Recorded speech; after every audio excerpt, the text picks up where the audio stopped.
What the fuck? By the way, Me? Yes. Call of Duty Black Ops 1 somehow managed, despite being the 6th consecutive annual release of a milked dry franchise, to be freaking cooler than Mr. Freeze's ballsack. It has a badass setting, historical tie-ins, kick-ass music and characters, a bomb multiplayer, and in my opinion, the best zombies in the franchise. And so, to elucidate to you why Call of Duty Black Ops could steal your girl, take your job, and you'd still be giving him a smiling handshake afterwards. Perhaps even tell him that your mother is on the table too. We're gonna have to cover all 3 modes of the coolest first-person shooter ever made. Now, Blops 1 campaign doesn't really do much to separate itself from the idea that COD campaigns were becoming more of action blockbusters, with nearly invincible main characters overcoming insurmountable odds and just hilariously fortuitous timing. But despite that, it is memorable by being cool as hell. The game throws you right in, and instead of a typical main menu, now you're strapped into a chair of an interrogation room. You load up the game for the first time and immediately you're like, what the fuck is going on? In less than a minute into the game, you're suddenly thrown into the infamous 1961 Bay of Pigs invasion. 61 Bay of Pigs. What happened? We all got killed. When the CIA planned and assisted Cuban revolutionaries to overthrow Fidel Castro and the communist Cuban government. Now, hopefully you listened in high school history class and you'll understand that this is the perfect mission regarding CIA black operations and their attempts to overthrow governments in order to plant their own in nations across the world. You fight through the streets of Havana, the capital of Cuba, and in the first of many, many insane moments, you shoot Fidel motherfucking Castro right in the head. And you also piece the side hoe. Crazy bitch. He uses a human shield and she still protects him? Except you shot a body double. Well, this is awkward. Well, that was nuts, but that's the first mission of the game. And of course, they're gonna come out swinging, right? This is gonna get predictable here real soon. And holy shit, the protagonist of World at War is here and he is beating my ass. This is how you end a war, Chernobyl! You're in Vorkuta, one of the most infamous Russian gulags during the Stalin era of the USSR. But as it turns out, your boy from the days back in Stalingrad is actually your buddy. And he's staging an epic prison break, dropping one-liner after one-liner. You heard the winged beast! Come on, stop in our way! The whole mission is just epic with its theme of sacrifice. As Reznov says, Reznov, your men must know this is suicide. Victory cannot be achieved without sacrifice, Mason. We Russians know this better than anyone. Prepare yourself, men! and sheesh, I guess we know who's getting all the rations in this place. Come over here and kiss me on my hot mouth. I'm feeling romantical. I swear to God, he was just going in for a bear hug. Your brother Sergey throws away a promising WWE career to keep the mission alive. And although the entire mission is just complete batshit insanity and kinda unbelievable, my God, is it memorable. Turn! Come on! Step 8, Reznov! Freedom! For you, Mason! Not for me! Reznov! Meeting Reznov again guides the story into what it is. Alex Mason, our first ever speaking main character in a COD campaign, reveres the man who saved his life and recalls his presence across countless missions he was on during the mid and late 1960s. The overall mission throughout the game is to kill Dragovich, Greshenko, Stein. Now, even though in war games, I'm not usually a big fan of focusing on one action hero over, say, something like a whole battalion and being just a soldier. You know, in real life, it's strength in numbers, not strength in a single fucking dude. But I enjoy the story that we're being told, even though it is so personable. And because it is so personable, you needed to be able to actually feel like the guy you're playing as and understand what they're experiencing. The numbers, Mason. What do they mean? Where are they broadcasting? I don't know anything about any numbers. And you can't do that if they're just mute for 4 hours like a GTA Online character. Call of Duty Black Ops is a weird game, and Alex Mason is a weird dude. But I'm happy to have fought and experienced United States geopolitical interference alongside him. This game really has spectacle. Once Mason gets home, you're immediately thrown into a cutscene where you meet JFK's Secretary of Defense, Robert McNamara.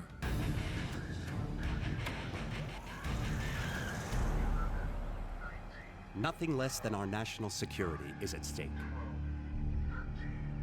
He has no fear, no conscience, no weakness. This is Nikita Dragovich. I believe you two have already met. God, this is all just so badass. He's here. I felt like everyone was watching us. And watching me.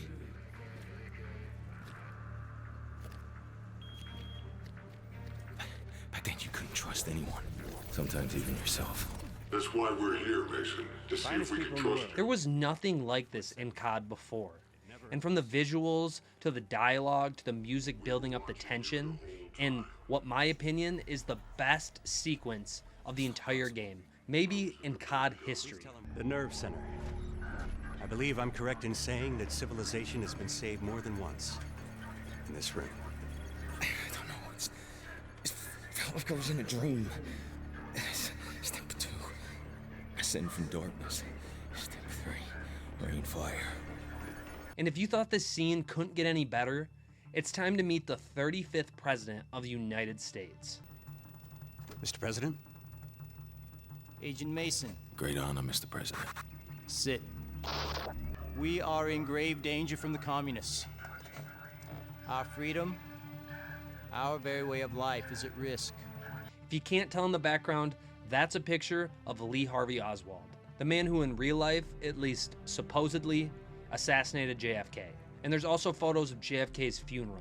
All right, that's pretty ballsy, Activision, but I know you don't have anything else up your sleeve. And we're pointing a gun at John F. Kennedy. The audacity! How many games nowadays play it so safe and generic, it makes you appreciate the courage that they had to have you, as the player, pull a gun on the last United States president to be assassinated, and is a part of a family who, quite frankly, is known for the same thing. Now, outside of Mason and Reznov, you meet another Ripple legends in Frank Woods, another one-liner king, You can't kill me! Bowman, who is none other than Ice Cube himself, Communist piece of shit. another Ice Cube in his own right, Jason Shades Hudson, Hudson was a fucking ice cube. That's why I like the bastard. and the Russian double agent turned full-time CIA, Weaver. We can do this all day. We got plenty of windows. How he was allowed to continue top-secret covert black operations with just one eye is beyond me, but we'll take it. All of these characters are dope as shit, and they're cool without even trying. It's like nothing here is being forced. They're stoic, they get the job done, they're well-voiced, though I'm not sure any Russian would be convinced by Ice Cube's Russian accent. Unas problema. Some noise. Buongiorno. And most importantly, they're bad ass. The game continues to do an excellent job with its mix of historical relevance in a fictional setting. You infiltrate a cosmodrome facility to Rip out the heart of their space program. Eradicate their long-range missile project. Take out the Ascension Group. Nazis, scientists, co-opted by the Russians after the war. some shit goes sideways, but in the end, you still end up shooting a Russian spaceship out of the sky. And when you consider the historical significance of the space race in the late 50s and throughout the 60s, I would say this mission is pretty bad fucking ass. Can't decide who took the gold in this race? Well, I think Alex Mason has got us covered. Get wrecked again, commies. Throughout the entire experience of the game, you're just getting mind raped by red numbers all over the screen. You'd think you were back in Algebra 1, bro. All anybody is talking about is the fucking numbers. For the last time, where is the number station? Mason's recalling stuff. The disguised interrogator is claiming that you're delusional. For most of the game, everything is just a giant mindfuck, but it's memorable. It's unique. It's the type of storytelling that defines a game, perhaps even a genre, rather than letting it fade away into the past and be forgotten. Yeah, definitely not forgotten anytime soon. You fight in the Battle of Khe Sanh, another real-life battle during the Vietnam War. And Woods is now a part of MACVSOG, a highly classified, multi-service U.S. Special Operations Unit which conducts covert and unconventional warfare. Just another reason for any history buff to be enamored. You also got Woods pulling up to Fortunate Son. It's a whole vibe.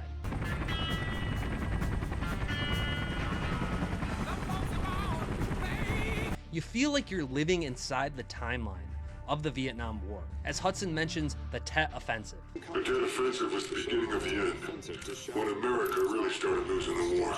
A campaign of surprise attacks by the Northern Vietnamese Army, which actually begins only 9 days after the start of the Battle of Khe Sanh, and took place during a holiday period when most of the Southern Vietnamese Army was on leave. And though technically it was an overwhelming Southern Vietnamese victory, it's actually, as Hudson mentions, the beginning of the loss of the war, which is because American support began to fade due to the casualties. Now this is some information that I did not know beforehand, so I'm really happy that the Giga Chad that is Black Ops 1 made me realize I needed to do some research on it. As Mason, you go to participate in the Battle of Hue, which is now surrounded by the NVA, to rescue a Russian defector who, at least to Mason's narrative, is Viktor Reznov. It's absolutely hell on earth as you plunge into the city below the Vietnamese mountains. This city's falling to the NVA! They're picking up birds right out of the sky! You're not the only ones trying to get out! As you'd expect from a battle known for its intense and brutal urban fighting.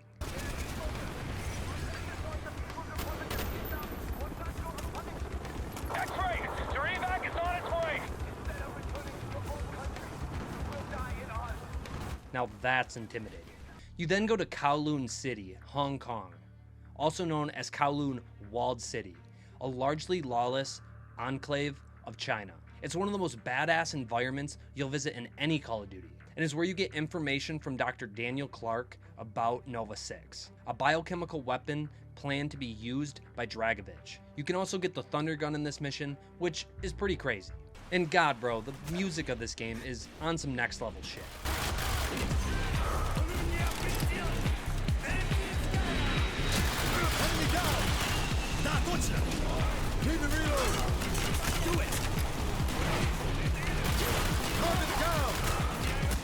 I miss the attention paid to something that seems so niche, but is such a crucial factor in delivering the required ambience needed for different fighting scenes. And also the loading screens before every mission. NVA had surrounded the city.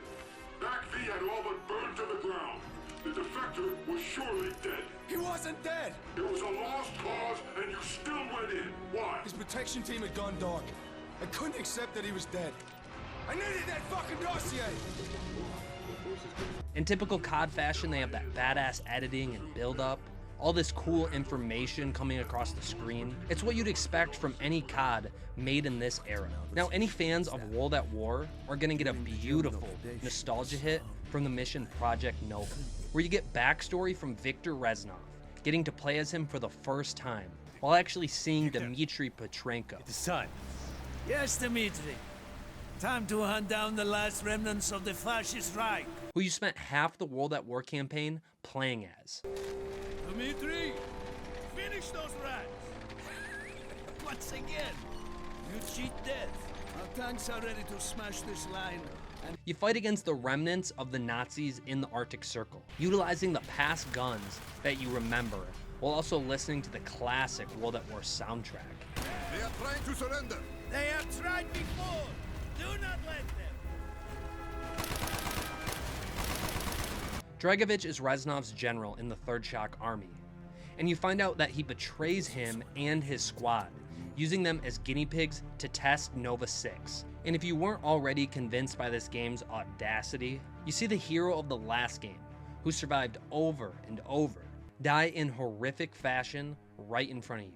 It's horrifying to watch, yet extremely powerful to you, the player. Dmitri Petrenko was a hero.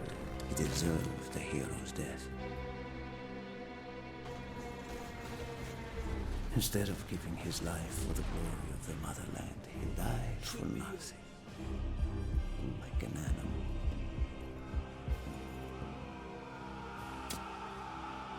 It's just a perfect way to make you truly hate this game's main villain.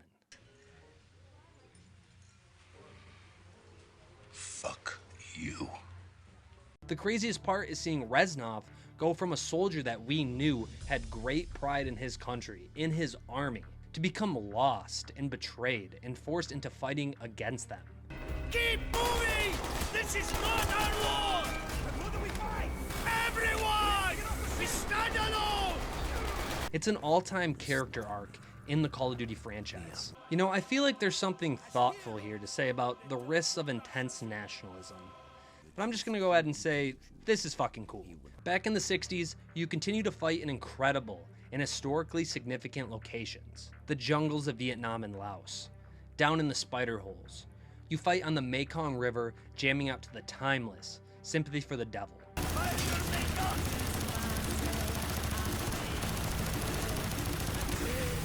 You go up in the legendary Blackbird, and on the ground, you're in the Ural Mountains with Hudson. Every location here gives you the spectacle that you need to have these missions just ingrained into your brain.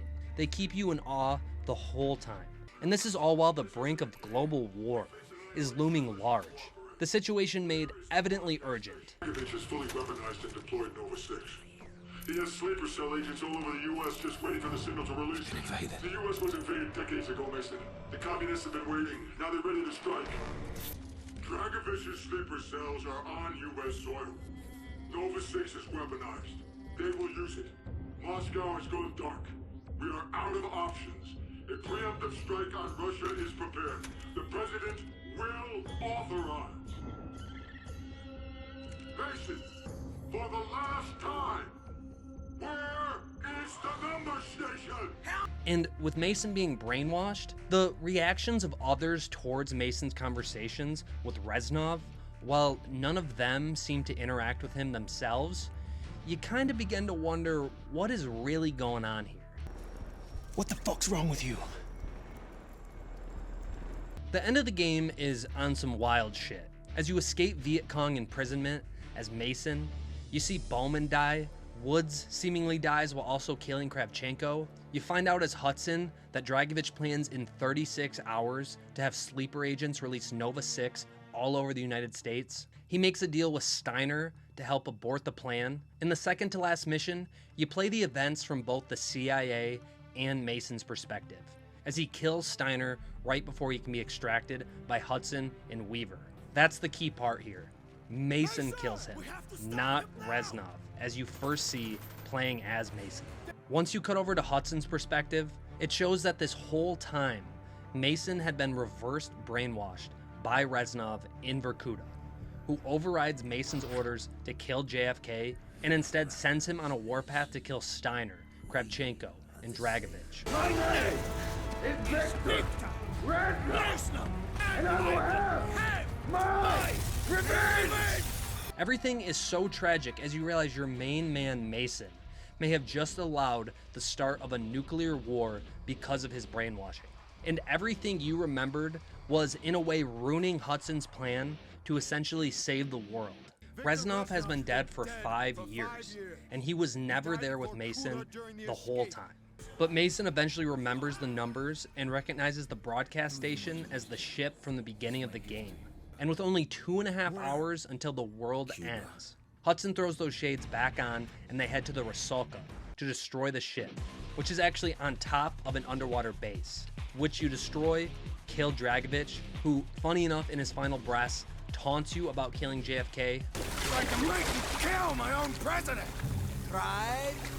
You swim to the surface and you claim victory as the game ends with this final kick-ass shot.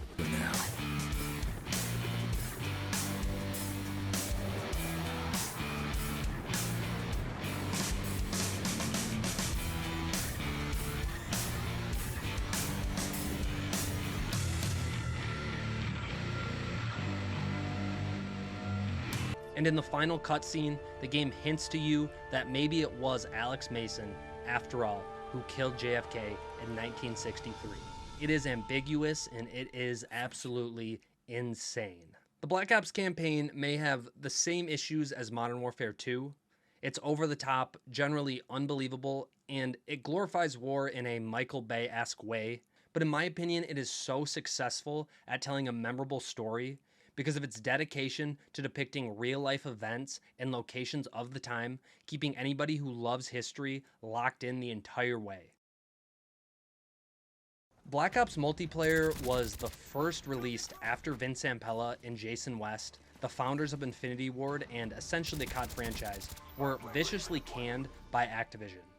And now Treyarch, still unproven in a way, was to follow up the best-selling game of the previous year, Modern Warfare 2.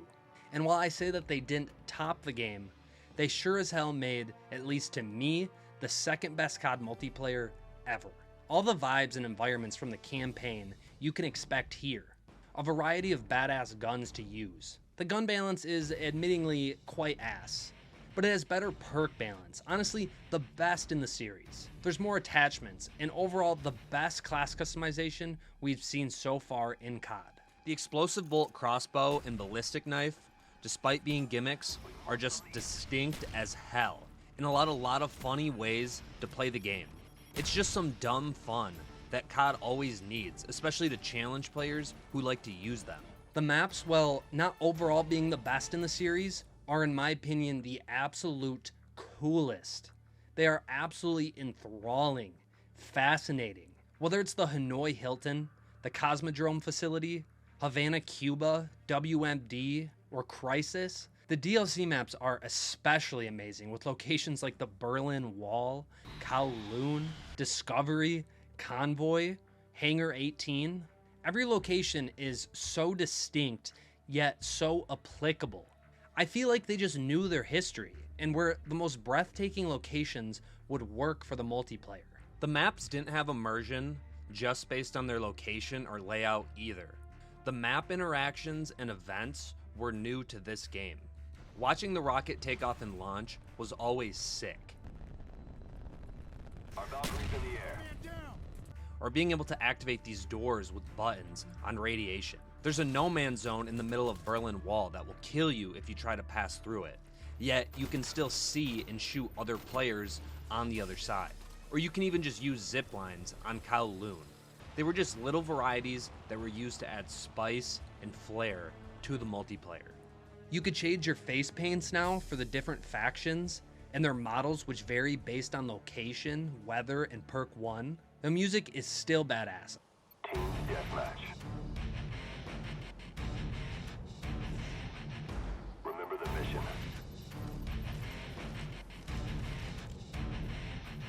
I mean, how can you not be ready to run through a wall before each match listening to this shit? Team deathmatch.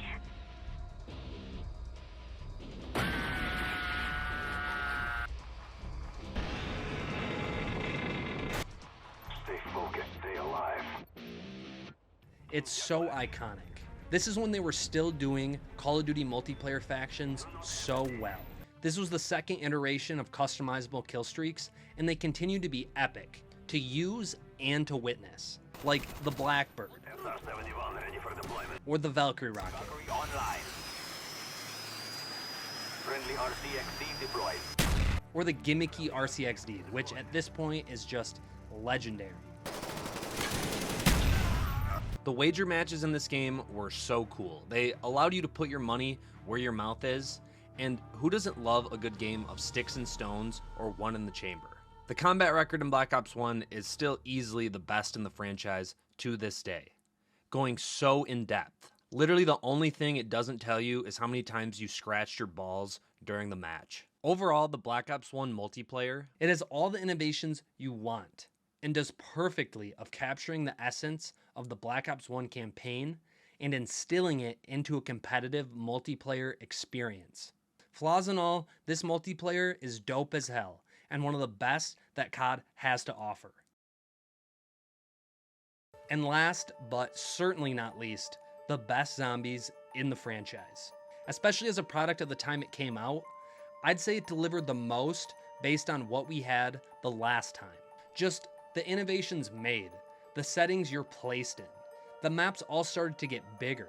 And to start the base game, you continue on with 3 maps. Kino der Toten is the legendary and classic zombies experience, set in a dilapidated German theater.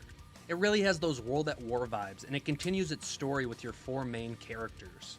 And it's the first iteration of the most iconic wonder weapon to date, the Thunder Gun. And outside your classic experience, you have a personal favorite in 5. While the map is hard as balls and tiny and narrow with some definite annoyances, it all but makes up for it with its all-time legendary cutscene. Future. I said are certain to miss the future. Oh no, I missed that. Prime Minister Castro, this missile crisis was the last straw. We almost blew ourselves up. Now, we invited you here today... In good faith. In good faith. To sort this thing out. And why is he here? He lost. As I... Sounds like someone breaking in. It's just a storm, Dick. Sit down. Oh my God! It appears the Pentagon has been breached. Zombies. And just the fact you're playing in a zombies match in a historically accurate Pentagon war room as JFK, Castro, Robert McNamara, and Richard Nixon. I mean, imagine it's 2008 and you're playing zombies for the first time on Nocturne Toten. And someone explains to you that in 2 years, you'll be playing 5. You'll be going from a tiny-ass map with nameless soldiers to this. Here comes the Knicks. Holy upgrade. Dead Ops Arcade is pretty gimmicky, but it's cool nonetheless. This DLC is really where this game shines though. Locations like a Russian Cosmodrome. Yeah, a little derivative, but it's still sick and I'll still take it. An abandoned Siberian outpost. The fictional utopia of Shangri-La. And even after all of these maps, Treyarch's like, oh, you don't think that we can do you one better? Well, our next map is literally and figuratively out of this world. Ascension is an all-time favorite for me, just being such an awesome map, introducing so many new perks. Being a much more balanced yet honestly easy map, the barrier to entry, well, other than my $15, is less than other maps. Call of the Dead though is probably my overall favorite zombies map ever for being so difficult, yet being just the coolest of the cool, the dopest, the most badass, the most radical map ever made. Playing as Buffy the Vampire Slayer, Freddy Krueger, Machete, and Merle. This is the first celebrity cast that we got in zombies, and it's so awesome. And even better, you have the father of the concept of zombies with his movie Night of the Living Dead, George Romero, who is chasing you around the whole map. The cutscene for Call of the Dead is sitting there with 5 for the best of any zombies map. And while Shangri-La isn't as cool as, say, Call of the Dead or 5, it's still super interesting with its introduction of the baby gun and Spike Moores. But for real, fuck the napalm and shrieker zombie. And then Moon is just an all-time conclusion. Annoying as shit to play? Yeah, but so is basically every map in this game, if I'm being honest. But between the wave gun, going to Area 51, the giant biodome, the giant excavator, the underground pyramid, and just seeing Earth out in the vast nothingness of space. This map is so interesting, so beautiful, and the Easter egg is pretty insane at the end when you literally just blow up Earth.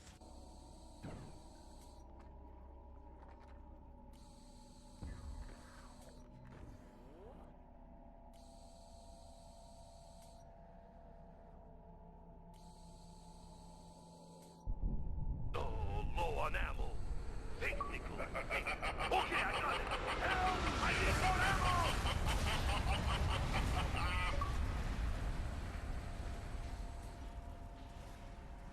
That's it? Seriously? All that work and all we did was blow up the Earth? Overall, Zombies was such an upgrade over World at War. It innovates in every place you would have wanted it to. So there it is. I hope I proved to you why Black Ops 1 is the coolest FPS ever made. Not the best, not the worst, not the most groundbreaking or innovative, just the coolest fucking game you might ever play.